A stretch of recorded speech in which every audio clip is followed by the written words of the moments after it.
Hello साथियों, मैं Atul Sharma, trainee sub inspector UP police. साथियों, मैं आज बात करूंगा मॉक टेस्ट को लेकर के कि मॉक टेस्ट जो है वो किस तरीके से हमारी तैयारी में एक इफ़ेक्टिव टूल के रूप में काम करते हैं। किस तरीके से हमें मॉक टेस्ट को देना चाहिए, किस तरीके से हमें उसका यूज़ करना चाहिए ताकि हमें एक अच्छा आउटपुट मिल सके अपनी तैयारी को लेकर के। तो सबसे पहले मैं बताऊँगा मैंने मॉक टेस्ट कहाँ से किए थे और कौन सा मॉक टेस्ट मुझे ज़्यादा सही लगा।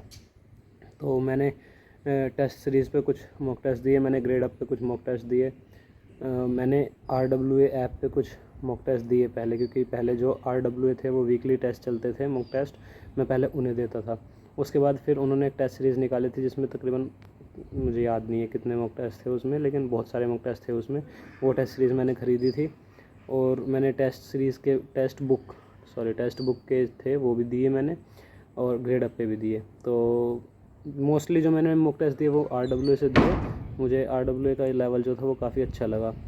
तो अब बात करते हैं मॉक टेस्ट किस तरह से देने चाहिए और किस तरह से उसका हम एनालिसिस करें ताकि हमें बहुत अच्छा बेनिफिट मिले मॉक टेस्ट से।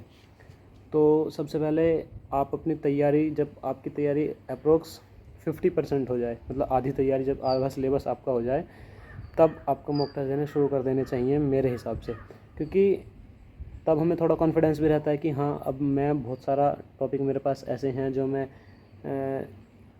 सोल्व कर पाऊँगा, जिस टॉपिक से मैं क्वेश्चन लगा पाऊँगा, तो मुझे थोड़ा कॉन्फिडेंस भी रहेगा। और बाकी जो टॉपिक अभी बचे हुए हैं उन्हें मैं धीरे धीरे उस सिलेबस को मैं कर ही रहा हूँ, तो आगे आने वाले मॉक टेस्ट में वो कवर होते जाएंगे मेरे। तो अब एनालाइज़ कैसे करें उसे, मॉक टेस्ट को जो हमने दिया है उसका एनालिसिस कैसे करें।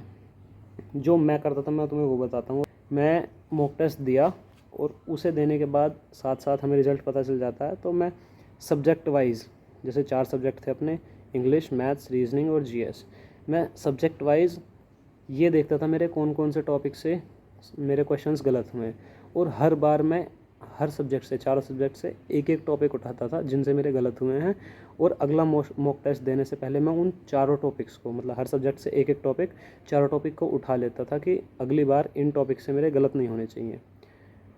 तो ऐसा करते, मतलब अगला मॉक टेस्ट भी मैं 2-3 दिन के बाद देता था स्टार्टिंग में, तो क्योंकि पेपर आने के बाद फिर मैंने थोड़ी और फ्रीक्वेंसी बढ़ा दी, अप्रॉक्स डेली या फिर एक दिन छोड़ के मैंने मॉक टेस्ट दिए, डेली दिए थे लगभग कुछ दिन पहले तक। तो मैंने उससे बहुत ऐसा लगता है कि एक कॉन्फिडेंस आता है हमें मॉक टेस्ट देने से। एग्ज़ाम में हमें नया सा नहीं लगता है, इसलिए मॉक टेस्ट जो है वो प्रैक्टिस डाल लेनी चाहिए मॉक टेस्ट देने की। बहुत अच्छा, मतलब कॉन्फिडेंस मिलता है हमें कि हाँ, वहाँ पे पेपर में जाके नया सा नहीं लगेगा। तो 4 टॉपिक मिले मुझे हर 4 सब्जेक्ट से, उन्हें मैंने तैयार किया अगले मॉक टेस्ट के लिए। अगर फिर भी मेरे गलत हो रहे हैं उन टॉपिक से, मैं दोबारा उन टॉपिक को करूँगा, लेकिन तब तक करूँगा उन्हें जब तक कि मेरे क्वेश्चन सही ना होने लग जाए। और बिलीव मी, 2 बार से ज़्यादा, मैक्सिमम 3 बार आपको सेम टॉपिक रिपीट करना पड़ेगा। 3 बार से ज़्यादा कोई टॉपिक आप नहीं करोगे, आपके क्वेश्चन ऑटोमेटिकली सही होने शुरू हो जाएंगे उस टॉपिक से। तो ऐसे बहुत ज़्यादा टाइम भी नहीं लगता है, क्योंकि लिमिटेड कुछ टॉपिक्स होते हैं जो जिनसे हमारे सवाल गलत होते हैं। ऐसा नहीं है कि सभी से हमारे सवाल गलत होते जा रहे हैं बारी बारी, नहीं, कुछ लिमिटेड टॉपिक्स होते हैं जिसमें हमारा इंटरेस्ट नहीं बन पाता, हमारा उन्हीं से फिर क्वेश्चन गलत होते हैं। तो उन्हीं टॉपिक्स को उठाइए, हर सब्जेक्ट से एक एक टॉपिक उठाइए, और अगले मॉक टेस्ट में उन टॉपिक्स को अपना इम्प्रूव करिए कि अगली बार इन टॉपिक्स से गलत नहीं होने चाहिए। तो ऐसे कर करके ऑलमोस्ट आपके सारे टॉपिक भी कवर हो जाएंगे जो आपको टफ़ टॉपिक लगते हैं, जिसमें इंटरेस्ट नहीं आता है, और आपकी तैयारी भी एक अच्छे लेवल की हो जाएगी। तो इस तरह से मैंने दिए थे और मुझे इसका बहुत फ़ायदा हुआ।